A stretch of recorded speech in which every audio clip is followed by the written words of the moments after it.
Hi, Pastor Sarah here. So today I am thinking about prayer and how we show up as people of God in this world, how we show up as the church. This last Sunday we heard the reading from Luke's Gospel of the Sermon on the Plain, or the Beatitudes, or the blessings and woes that Jesus shares with the crowd that had been following him, that had been gathering around him so that they could receive the healing that they needed, so that they could be near to him and be blessed by him. And they were. He tells them that they are blessed as they are. But woe to those, right, that think they already have everything that they need. And what I hear in this gospel is the good news that we are not in this alone. We have one another. We have Jesus who is guiding us and leading us and helping us be the people that we need to be for each other. And the spiritual practice that we have as a church that ties us to one another is prayer. And sometimes we say, well, I'll pray for you, or asking for prayers and not realizing perhaps the depth that practice calls us to. And so I want to remind us of that today. This fall, we read a book together here at Zion by Henry Nouwen called With Open Hands.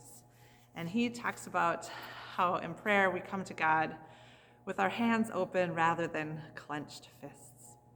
We cannot receive, we cannot give without our hands being open to one another and to God. I just want to read just a little bit of what he says about prayer and compassion, how it connects us and drives us as God's people. It says, but if you see your weakness as that which makes you worth loving, and if you are always prepared to be surprised at the power the other gives you, you will discover through praying that living means living together.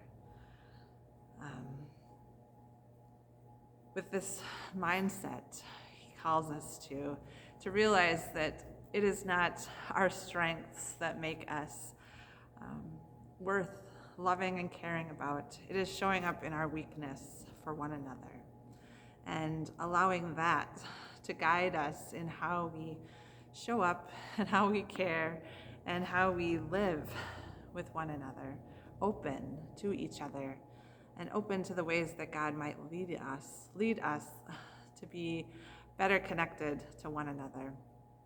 And so I wonder in these coming days, as we see those around us who may be struggling or in need, and we ourselves, as we feel like we just don't have enough to give, or we don't have enough of whatever it is, that through prayer, through letting go and recognizing that in that letting go, we find our strength as community.